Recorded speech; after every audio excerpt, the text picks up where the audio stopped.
All right, today we're going to jump into the world of classic rock.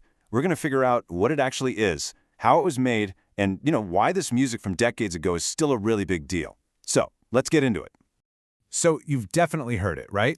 Maybe it's blasting from a car stereo, that unmistakable sound, with the huge guitars and the really powerful drums.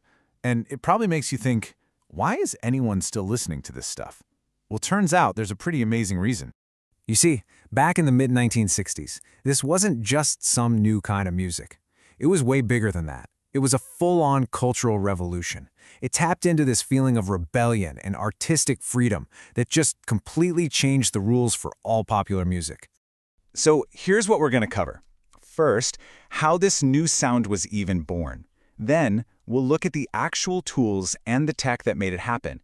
After that, we'll see how entire albums became these epic works of art. And finally, we'll figure out why classic rock seems to be, well, everywhere. Okay, first up, a new sound is born. Let's break down the recipe for this total music revolution. So what are the ingredients here? Well, you can kind of think of it like a recipe. First, you take the deep, soulful heart of old blues music. Then you mix in the crazy energy of early rock and roll. And the key step, you turn everything way, way up with powerful electric guitars. For the finishing touch, you throw in a rebellious attitude and this new idea to make songs that were longer and way more complex than the simple 3-minute pop songs everyone was used to. And that first ingredient, the blues, man, that is so important. It's basically the musical DNA of classic rock. What happened was, in the 60s, all these young musicians started finding old records by African-American blues artists, and they were just floored. They heard these incredibly emotional melodies and these heavy, powerful rhythms, and they thought, what if we took that and plugged it into an electric guitar?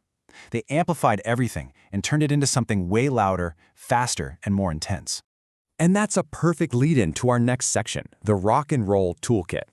Let's look at the actual tech and talent that built this sound from the ground up. Okay, so if this story has a main character, there's no question what it is. It's the electric guitar. It was the absolute, undisputed star of the show. It wasn't just an instrument anymore. It became this powerful voice that could scream with anger or sing with pure joy, things that words just couldn't say. And this is really where the whole idea of a guitar hero was born. So a huge part of the guitar's power came from something called the riff. What's a riff? It's just a short, super catchy, repeating pattern that's basically the main hook of the song. You know that part of a song that you just can't get out of your head? Yeah, that's probably the riff. It makes a song instantly recognizable. But how did they get that awesome, heavy, kind of fuzzy sound? Well, the secret is a little thing called distortion. And the way they found it is actually pretty cool. Guitars started pushing their amplifiers so hard that the gear just couldn't handle it. They pushed them to their absolute limits. And that overload created this iconic, powerful, heavy sound that pretty much became the signature of classic rock. Of course, the guitar wasn't doing this all on its own. It had a whole team behind it, the powerhouse rhythm section. You've got the drums, which are like the heartbeat of the song, giving it all that power and a steady beat.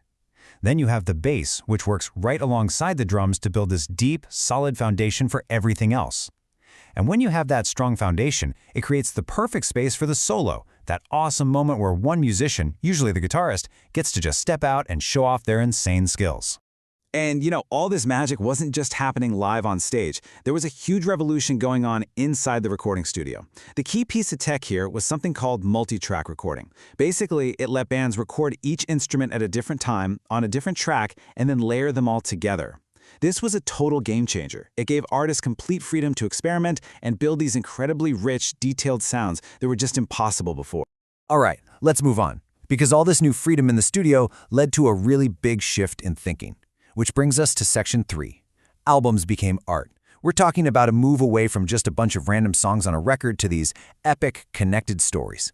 And the ultimate example of this was the concept album. A concept album is one where all the songs are tied together by one big idea or a single story that runs through the whole thing. It's not a playlist you can just hit shuffle on. No way! It's more like watching a movie or reading a book. You have to experience it from start to finish to really get what the artist is trying to say. So this totally changed how people listened to music.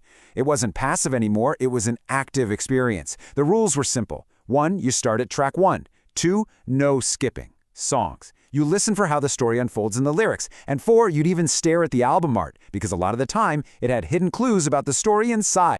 And the perfect way to have this experience? The vinyl record. I mean, the whole process of taking the record out of its sleeve, carefully placing it on the turntable and lowering the needle, it was like a ritual. And let's not forget the album cover. The huge size gave artists this massive canvas to create incredible artwork, making the whole thing, the music, the story, the art, one complete package. Okay, so we've got this incredible music, this amazing art being created.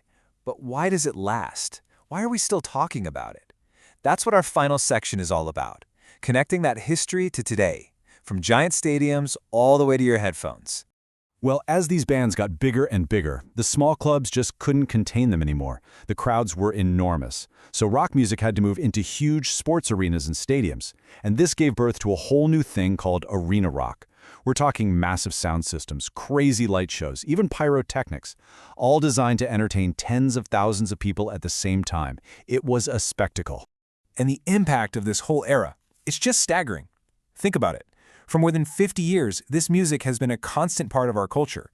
It's always there, influencing new musicians and shaping movies, TV, and fashion in ways you probably don't even notice.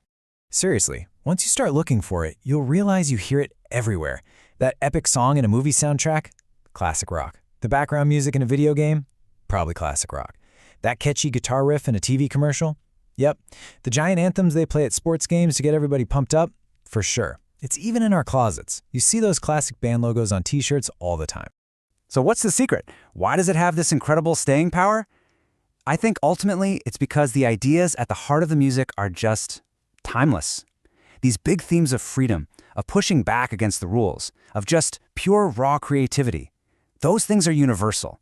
They connect with people. It doesn't matter if it's 1972 or today. And that brings us to one final question for you. Think about the artists you listen to right now. And think about everything we just covered. The innovation, the art, the huge cultural impact.